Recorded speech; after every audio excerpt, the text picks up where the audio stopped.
जय हिंद students, welcome to semester Adda. My name is Ujjwal Chaudhary and I hope आप सब बहुत अच्छे होंगे। आज की वीडियो में हम स्टार्ट करेंगे अपना next topic, that is idioms and phrases. ठीक है, आपकी 50 यूनिट चल रही थी, सबको बताया। सेंटेंसेस हो चुके हैं, parts of speech, tenses, active passive, punctuations भी हो चुकी हैं। लास्ट वाली वीडियो में हमने वन वर्ड सब्स्टिट्यूशंस किए थे।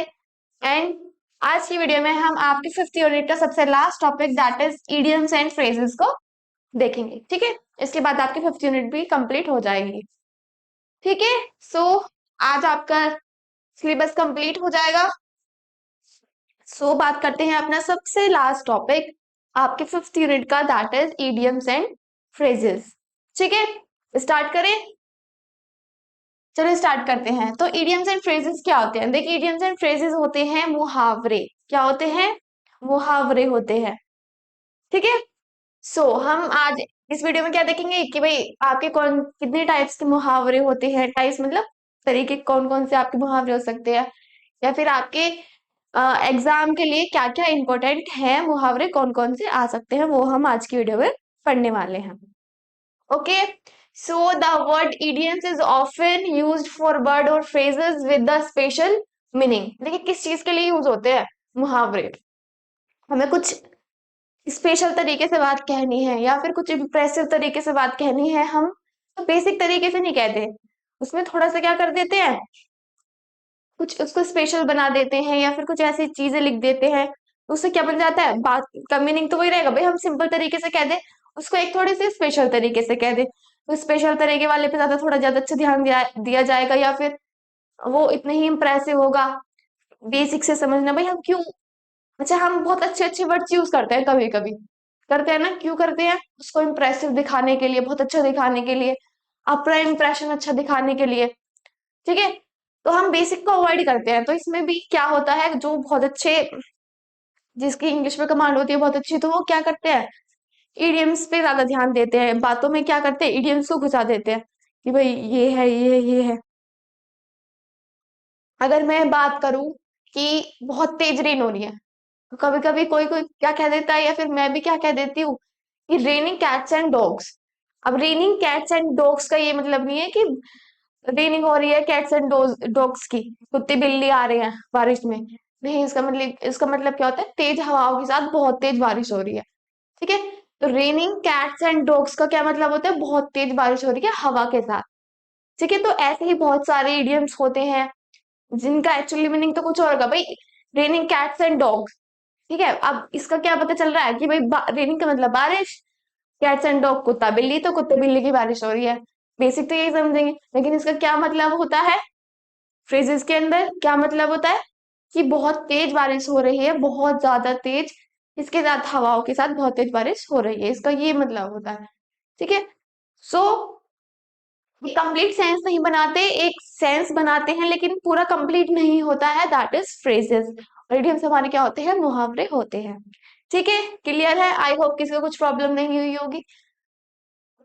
पढ़ते हैं। For example the expression black and black ship doesn't mean that the ship of black colour, but it means अ वर्दी पर्सन। भाई क्या है मुहावरा, कि एक्सप्रेशन ब्लैक शिप, तो उसका क्या मतलब होगा, तो ये नहीं होता कि भाई आपकी शिप ब्लैक कलर की होती है। मैंने आपको क्या बताया अभी कि रेनिंग कैट्स एंड डॉग्स, तो इसका मतलब ये नहीं होता कि बारिश, कुत्ते बिल्ली की बारिश हो रही है।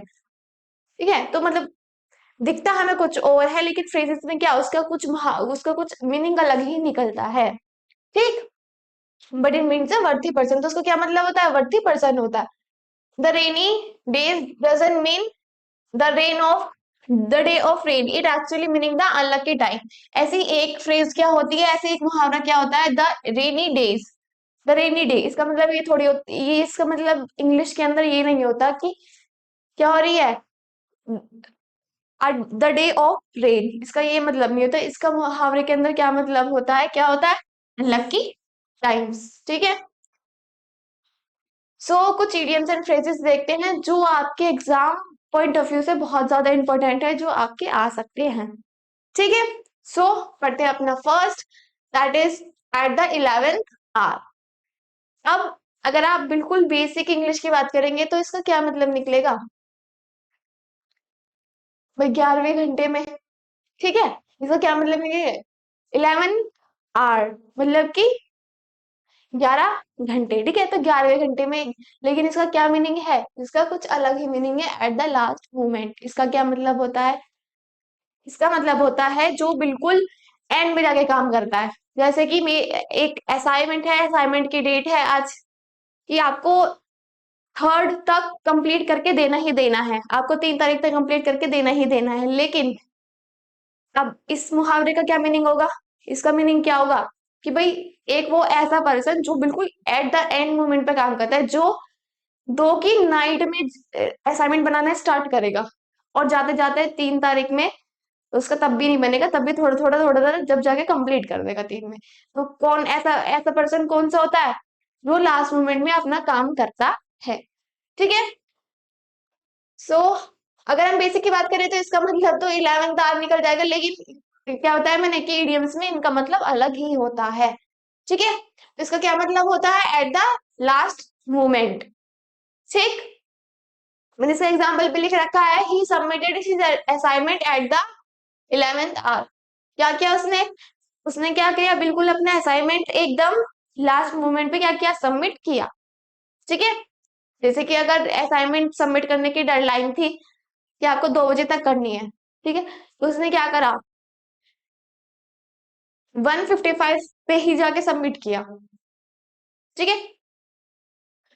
तो इसका क्या मतलब होता है, एकदम एकदम लास्ट मोमेंट पे जाके अपने चीजें को करना। नेक्स्ट है आपका बर्न द मिडनाइट ऑयल। इसका क्या मतलब होता है कि work late into the night, night में रातों बहुत ज्यादा मेहनत करना। कहते हैं ना कि भाई उसने तो रात को इतनी ज्यादा मेहनत करी, उसके बाद उसने प्रोजेक्ट कंप्लीट कर दिया था, या फिर उसने अपने असाइनमेंट के लिए पूरी रात मेहनत करी, ठीक है। तो इसका क्या मतलब होता है कि रात में बहुत ज्यादा मेहनत करना। She burn the midnight oil to finish her project, ठीक है। She burn the midnight oil to finish her project. उसने क्या करा, अपने प्रोजेक्ट खत्म करने के लिए, फिनिश करने के लिए उसने पूरी रात मेहनत करी, ठीक है, करी थी। अब आपका सेंटेंस या तो फिर ये आएगा कि भाई आपको ऐसे बनाना है, ठीक है। आपको कुछ ऐसा इडियम आ जाएगा कि भाई ये है, इसको वो बना दो सेंटेंस, इस टाइप से आ जाएगा, ठीक है। तो आपको क्या करना है, जो भी दिया हुआ होगा आपका, उसको क्या करना है, आपको लेके आपको उसका क्या बनाना है, सेंटेंस बनाना है, ठीक। जैसे कि मैंने ये सेंटेंसेस यहाँ पे बना रखे हैं, ठीक है। उसका मीनिंग लिख के आपको क्या करना है, एक सेंटेंस कंप्लीट रेडी करना है। फिर है आपका bite the bullet. Bite the bullet का क्या मतलब होता है, to face a difficult situation bravely. मतलब जो भी अगर कुछ डिफिकल्ट सिचुएशन आती है, कुछ कठिन सिचुएशन आती है, तो उसको ब्रेवली फेस करना। जैसे आपके एग्जाम आ जाए, तो वो भी तो आपके लिए एक डिफिकल्ट सिचुएशन है नहीं है। आपको वो 3 घंटे इतने डिफिकल्ट लगते हैं, इतने डिफिकल्ट लगते हैं बहुत ज्यादा, जब एग्जाम्स होते हैं। तो मेरे भी एग्जाम्स होते हैं, तो मुझे भी ऐसे लगता है भाई, ये जो 3 घंटे मोस्ट डिफिकल्ट टाइम होता है, ठीक है, लगता है सबको। तो उसमें क्या करना होता है, हमें क्या करना होता है, एकदम ब्रेवली एक्शन लेना होता है, ब्रेवली फेस करना होता है उस सिचुएशन को, तभी जाके हमारे बहुत अच्छे नंबर आते हैं। अगर हम इसको ब्रेवली फेस करेंगे तो हमारे अच्छे नंबर आ जाएंगे, हम इसको ब्रेवली फेस नहीं करेंगे, उसमें अपना मोरल डाउन कर लेंगे, तो हमारा क्या होगा, उसको अच्छे से, ना तो हमारे अच्छे नंबर आ पाएंगे, ना हमारा मोरल बूस्ट होगा, ठीक है। सो इसका क्या मतलब होता है, to face a difficult situation bravely. इसका एग्जांपल है, he had to bite the bullet and complete the task despite his illness, ठीक है। उसे क्या करना है कि अपनी बीमारी को ना देखते हुए, अब जो भी सिचुएशन है उसको ब्रेवली फेस करना है, ठीक है। वंसा, नेक्स्ट है आपका once in a blue moon. इसका क्या मतलब होता है, वेरी रेयरली, मतलब कि बहुत ज्यादा ना दिखने वाली या ना होने वाली चीजें, बहुत रेयरली, मतलब कभी कभी होने वाली चीजें, ठीक है। He visit his home town once in a blue. वो क्या करता है, अपने घर पे कभी कभी आता है या फिर विजिट करता है, ठीक है। नेक्स्ट है आपका spill the beans. Spill the beans का क्या मतलब होता है, रिवील अ सीक्रेट। अब आपके कोई आपकी 3 का ट्रायो है, मतलब आप 3 फ्रेंड हो, आप एक ने एक को बताया कुछ भी सीक्रेट, ठीक है। अब उसके पेट में नहीं रहता सपोज सीक्रेट कोई भी, उसने क्या बता दिया, तीसरे को बता दिया, तो वो क्या होता है, तो उसमें आप कौन सा फ्रेज यूज कर सकते हैं, कौन सा करेंगे, spill the beans, that you spill the beans. इसका मतलब क्या होता है, आप किसी का भी सीक्रेट, कुछ भी सीक्रेट को रिवील करना, मतलब बता देना। ठीक है, इसका एग्जांपल है she spilled the bean about a surprise party. Surprise party के उसमें सरप्राइज देने के लिए प्लान कर रखा था, लेकिन उसने क्या कर दिया, सीक्रेट उसको रिवील कर दिया, तो हम क्या यूज करेंगे, स्पिल्स द बीन्स। ठीक है, समझ में तो आ रहा होगा। ये आपके एग्जाम पॉइंट ऑफ व्यू से बहुत ज्यादा इंपॉर्टेंट है, तो इसलिए अच्छे से समझो और देखो। नेक्स्ट है आपका add fuel to the fire, मतलब कि सिचुएशन को बहुत ज्यादा खराब कर देना। वर्ड्स का क्या मतलब होता है, खराब। ठीक है, टू वर्जन आ सिचुएशन, मतलब कि सिचुएशन को क्या बोलते हैं हिंदी में, परिस्थिति। ठीक है, सो परिस्थिति को बहुत ज्यादा खराब कर देना, वर्सन का मतलब क्या होता है, खराब करना। ठीक, example his rude comments added fuel to the fire, उसके क्या है, उसके रूड्स कमेंट ने क्या कर दिया, सिचुएशन को और ज्यादा खराब कर दिया। ठीक, नेक्स्ट है आपका cry over spilled milk to regret something that can not be change. इसका क्या मतलब होता है, कुछ भी ऐसी चीज जो हम क्या कर सकते हैं, चेंज नहीं कर सकते, तो उसके बारे में रिग्रेट करना, that is cry over spilled milk. इसका क्या एग्जाम्पल होता है, stop crying over spilled milk and focus on the solution. भाई जो चीज हम ठीक ही नहीं कर सकते तो उस पर मत सोचो, क्राई मत करो, उसके सॉल्यूशन पे ज्यादा फोकस करो कि हम उसका क्या सॉल्यूशन निकाल सकते हैं। ठीक है, let the cat out of the bag. Next है आपका let the cat out of the bag. इसका क्या मतलब होता है, to reveal a secret unintentionally. भाई एक तो क्या होता है, इंटेंशनली हमने बता दिया कि भाई हाँ मेरा भी मन था मैंने बता दिया, लेकिन एक जानबूझ के, लेकिन एक क्या होता है, अनजाने में हो जाती है चीजें कि भाई हाँ मैं एकदम बोलना नहीं चाहती थी, मेरे मुंह से निकल गया। इसका क्या मतलब होता है, सीक्रेट रिवील करना, लेकिन अनइंटेंशनली हम सीक्रेट को रिवील करना, मतलब चाह नहीं रहते, ऐसा वो नहीं था कुछ भी इंटेंशन, लेकिन क्या हुआ, मुंह से निकल गया या कुछ भी हुआ हो, वो सीक्रेट रिवील करना, तो वो क्या होता है हमारा, let the cat out of the bag. ठीक, he let the cat out of the bag about the new project. भी उसने क्या करा, न्यू प्रोजेक्ट के बारे में क्या कर दिया, सीक्रेट पूरी तरीके से रिवील कर दिया, लेकिन क्या इंटेंशनली नहीं किया था उसने, क्या किया था, अनइंटेंशनली उससे हो गया। ठीक, नेक्स्ट है आपका बीट अराउंड द बस। इसका क्या मतलब होता है, to avoid talking about the main topic.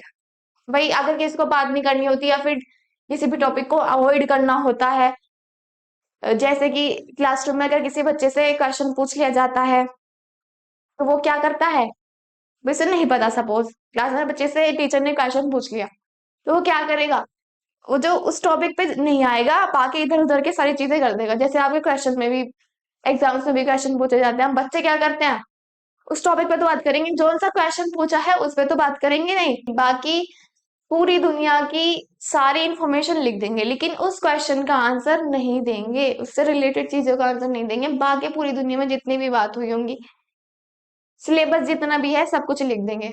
ऐसे तो होता है क्वेश्चन पेपर में, तभी तो नंबर कम मिलते हैं, मिलता है ना। पर ना लिखने से कुछ तो लिखो, वो ज्यादा अच्छा है। ठीक है, नेक्स्ट है आपका कट कॉर्नर्स। इसका क्या मतलब होता है, to do something poorly to save time और मनी। भाई किसी चीज को बहुत गंदी तरीके से करना, क्यों भाई, एक तो टाइम भी नहीं होता, साथ में क्या मनी को भी थोड़ा सा बचाने के लिए किसी भी काम को बहुत गंदे तरीके से करना। जैसे अब क्या करते हो, अगर कुछ असाइनमेंट वगैरह बनाना हो, तो उसमें क्या करते हो भाई, टाइम तो होता ही नहीं है, बच्चों के पास असाइनमेंट के लिए टाइम होता नहीं है, घूमने के लिए, मस्ती करने के लिए, खाने पीने के लिए तो टाइम होता है, मूवी देख लो, सब चीजें करवा लो, लेकिन अगर असाइनमेंट की बात आ जाए, ठीक है, अगर आपका इंटरनल एग्जाम्स हो रहे हैं उसके लिए भी टाइम नहीं होता। ठीक, और क्या करेंगे कि भाई हम क्या असाइनमेंट में पैसे डालें, हम की फाइल के पेजेस लेके आए बहुत अच्छे से, चार्ट पेपर से उसको कवर करके, उस पे अच्छी अच्छी से पेपर्स को करके, कलर्ड पेपर, प्रिंटेड पेपर्स पे लिखे। तो आप क्या करते हैं, जो बहुत ही ज्यादा अच्छे इंटेलिजेंट बच्चे होते हैं वो क्या करते हैं, बहुत पतले पतले से पेजेस ले आएंगे और उस पे लिखते हैं। उसमें क्या करते हैं वो, और लिखते भी ऐसा है, बस समझ लीजिए कि एक दो पेजेस का ही, अगर बताया गया कि आपको 50 पेजेस लिखने हैं तो आप क्या करते हैं, एक दो पेजेस का ही लिख के दे देंगे। कि आप नहीं, कुछ बच्चे होंगे ऐसे जो ऐसा करते होंगे, आपकी क्लास में भी होंगे एक दो बच्चा। तो वो क्या करता है, अपना टाइम बचा लेता है, मनी बचाने के चक्कर में क्या करता है, बहुत गंदा काम करता है। ठीक है, तो यही होता है ये कट कॉर्नर। भाई आप, अगर आपको कोई ऐसा बच्चा दिखे ना, तो उसपे ये वाला फ्रेज लगा देना, the company cut corners on safety measures. ठीक है, नेक्स्ट बात करते हैं आपकी, नेक्स्ट की, ब्रेक द आइस। इसका क्या मतलब होता है, to start a conversation in a social setting. मतलब कि सोशल सेटिंग में क्या करना, अपनी कॉन्वर्सेशन स्टार्ट करना। भाई सोशली सब बैठे हुए हैं सोसाइटी में, तो इसमें क्या करना, अपनी कॉन्वर्सेशन को स्टार्ट करना। तो इसका एग्जांपल क्या हो सकता है, to break the ice at the party he told a funny story. उसने क्या किया कि भाई पार्टी में क्या करा उसने, अपनी कन्वर्सेशन को स्टार्ट किया, जिसके थ्रू एक फनी स्टोरी को बता के। ठीक है, नेक्स्ट है आपका, hit the nail on the head to say exactly the right thing. इसका क्या मतलब होता है, hit the nail on the head, एकदम सही तरीके से अपनी बात बताना, या फिर अपनी सही बात एकदम बताना। तो इसका क्या होता है, एग्जाम्पल अगर इसका हम देखें, हाँ, suggestion about improving the process, hit the nail on the head. ठीक है, भाई उसने क्या किया करा, इम्प्रूविंग के लिए सजेशन दिया, वो इम्प्रूविंग प्रोसेस के लिए सजेशन दिया, वो क्या था, एकदम एक्यूरेट था, एकदम एग्जैक्ट था। ठीक है, नेक्स्ट है आपका, टर्न अ ब्लाइंड आई। इसका क्या मतलब होता है, टू इग्नोर समथिंग इंटेंशनली, किसी को बहुत इंटेंशनली जानबूझ के किसी को इग्नोर करना। ठीक है, जैसे आप सब करते हो, आप आप में से कुछ बच्चे क्या कर रहे होंगे, अभी एग्जाम तो आ रहे हैं लेकिन उसे क्या कर रहे हैं, इग्नोर कर रहे हैं कि हाँ चलो हो जाएगा, तो इसे इग्नोर करते जा रहे हैं, पढ़ ही नहीं रहे हैं, लेकिन पढ़ो अच्छे से। अभी एक एक करके वीडियो देखोगे ना आपको, तभी जाके कंप्लीट होगा। ठीक है, इन हॉट वाटर, इसका क्या मतलब होता है, इन ट्रबल, मतलब कि परेशानी में। ठीक है, for example, he found himself in hot water after missing the deadline. उसने क्या करा, अपने आप को किस चीज में पाया, बहुत परेशानी में पाया, किसके बाद में, डेडलाइन मिस होने के बाद। ठीक, नेक्स्ट है आपका, पुल समवन लेग, मतलब किसी की टांग खींचना। टू टीज और जोक विद समवन, किसी को टीज करना, छेड़ना, किसी को, किसी पे ऐसे जोक अप्लाई करना, तो वो क्या होता है हमारा, पुल समवन लेग। ऐसे बोलते हैं ना कि भाई डोंट पुल हिज लेग, मतलब क्या, उसकी टांग मत खींचो। टांग खींचेंगे मतलब उसको टीज करना, या फिर उसको जोक से कुछ टीजिंग करना।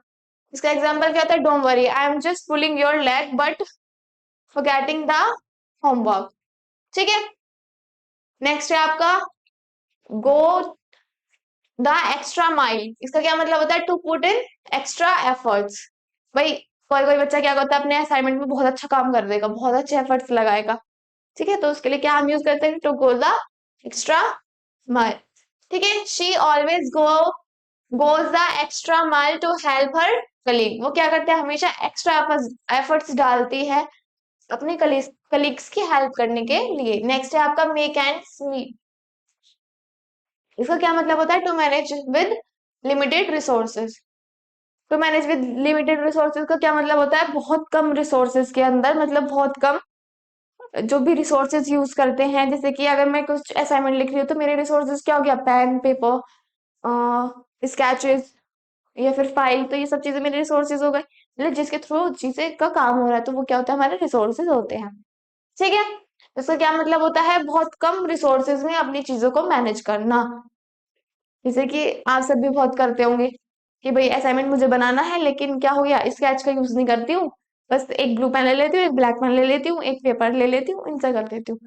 एक्स्ट्रा आपके स्केचेस, मार्कर, आपके बहुत सारे कलरफुल पेन होते हैं, उन सबको क्या करते हैं, अवॉइड करते हैं। ठीक है,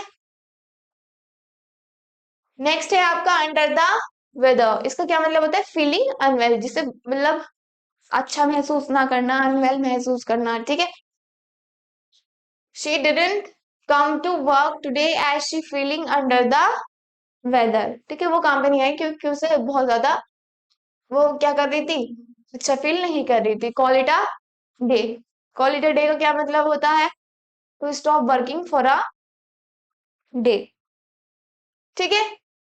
इसका क्या एग्जाम्पल होगा, after finishing the report we decided to call it a day, मतलब अपनी रिपोर्ट फिनिश करने के बाद में हमने क्या डिसाइड किया था कि हम काम नहीं स्टॉप, मतलब अपना काम स्टॉप कर देंगे। नेक्स्ट है आपका turn over a new leaf. Turn over a new leaf का क्या मतलब होता है, कुछ भी नया काम स्टार्ट करना, ठीक है। To make a fresh start, कुछ भी एकदम नए तरीके से या नई चीजों का वर्क का स्टार्टिंग करना। After his mistake he promise to turn over a new leaf at work, ठीक है। नेक्स्ट है आपका every cloud has a silver lining. इसका क्या मतलब होता है, every bad situation has a positive side. भाई आपने बहुत कहते हैं सुना होगा घर के बड़े लोगों को कि ये हुआ है तो कोई बात नहीं, हमेशा बुरा अच्छे के लिए ही होता है, ये क्या हुआ होगा कुछ अच्छे होने के लिए ही हुआ होगा। ये फ्रेजेस यूज करते हैं ना कि भाई हाँ कुछ बुरा हुआ है तो इसके बाद कुछ अच्छा होगा, या फिर ये जो चीज हुई है आपके साथ ये अच्छा होने के लिए हुई है, बोलते होंगे, सुना होगा आपने। तो यही वाली फ्रेज होती है, कौन सी, every cloud has silver lining, ठीक है। इससे क्या मतलब होता है कि भाई हर सिचुएशन, हर बैड सिचुएशन का क्या होता है, एक पॉजिटिव साइड होती है, ठीक है। अगर हम इसके एग्जांपल की बात करें, losing the job was tough but it allowed him to start his own business, every cloud has a silver lining, ठीक है। अ ब्लेसिंग इन डिस्क्विज, इसका क्या मतलब होता है, something good that seems bad initially, मतलब इसका क्या मतलब होता है, हमें स्टार्टिंग में क्या लग रहा था कि वो क्या था, बैड था, मतलब अच्छा नहीं था, लेकिन वो क्या हुआ, अच्छा हो गया बाद में जाके। तो इसका क्या मीनिंग होता है, अगर इसका एग्जांपल लेके, missing the train was a blessing in disguise as the train broke down later, ठीक है। नेक्स्ट है आपका action speak louder than words. ये तो आपने जरूर सुना ही होगा, एक्शन शोज ट्रू इंटेंशन। क्या मतलब, जो आपके जो एक्शंस होते हैं वो क्या दिखाते हैं कि आपके कितने सही इंटेंशन थे, ठीक है। बोलते हैं ना, action speak louder than words. Instead of promising prove your loyalty because action speaks louder than words, ठीक है। प्रॉमिस करने की जगह आप क्या करें, अपनी लॉयल्टी प्रूव करके दिखाएं, क्यों, क्यों, action speaks louder than words. Next है आपका, don't put all your egg into one basket. इसका क्या मतलब होता है, don't, do not risk everything on one plan, ठीक है। एक ही प्लान पे हर, क्या करें, सब कुछ पे रिस्क ना ले। इसका क्या, अगर एग्जाम्पल की बात करें तो इसका क्या एग्जाम्पल होगा, she invested in multiple companies because she didn't want to put all her लेग इनटू वन बास्केट। उसने क्या करा, मल्टीपल कंपनीज है, मतलब कि बहुत सारी कंपनीज पे क्या कर दिया, इन्वेस्ट कर दिया, क्यों, क्योंकि वो नहीं करना चाहती थी क्या, हर एक चीज पे रिस्क नहीं लेना चाहती थी एक ही ध्यान से, ठीक है। नेक्स्ट है आपका, the ball is in your court.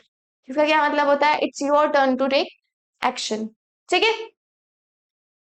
मतलब कि बार तुम्हारी टर्न है एक्शन लेने की, तो इसको हम किस एग्जांपल से थ्रू समझेंगे, I have done my part now the ball in your count. मैंने तो अपना काम कर लिया, लेकिन अब क्या है, अब आपकी बारी है, अब आपका टर्न है, ठीक है। नेक्स्ट है आपका, a penny for your thought, मतलब asking someone what they are thinking, सामने वाले से पूछना कि आप क्या सोच रहे हैं, ठीक। You have been silent for a while penny your for your thought, मतलब आप बहुत देर से, आप क्या हो गए थे, थोड़ी देर के लिए शांत हो गए थे, क्या आप कुछ सोच रहे हैं, ठीक है। नेक्स्ट है आपका, don't count your chicken before they hatch, मतलब don't assume success before it's happen. ये भी आपने बहुत बार सुना होगा, don't assume success before it's happen, पहले से ही सक्सेस मान के ना चलो जब तक वो होना चाहे, ठीक है। भाई पहले से ही अपनी चीजों की ना बताएं, पहले से अपनी चीजों को इतना ज्यादा ओपन ना करें सक्सेस होने से पहले। आपको बड़े लोगों ने भी ऐसे बोलते हुए देखा होगा या फिर सुना होगा आपने कि आप पहले से ही पहले उस चीजों के बारे में ना बोलें, पहले हो जाने दें उसके बाद बताएं। ठीक है, तो ये वाली फ्रेज होती है। ठीक।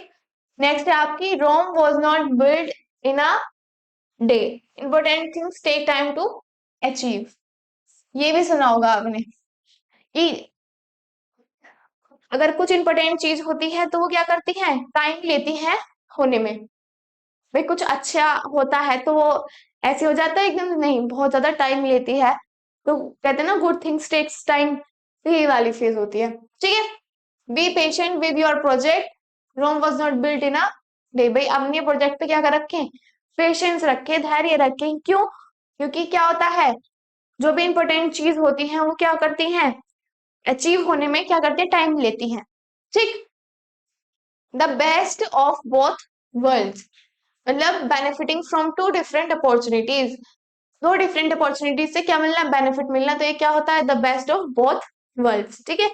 Birds of a feather flock together, इसका क्या मतलब होता है, people with similar interest stay together.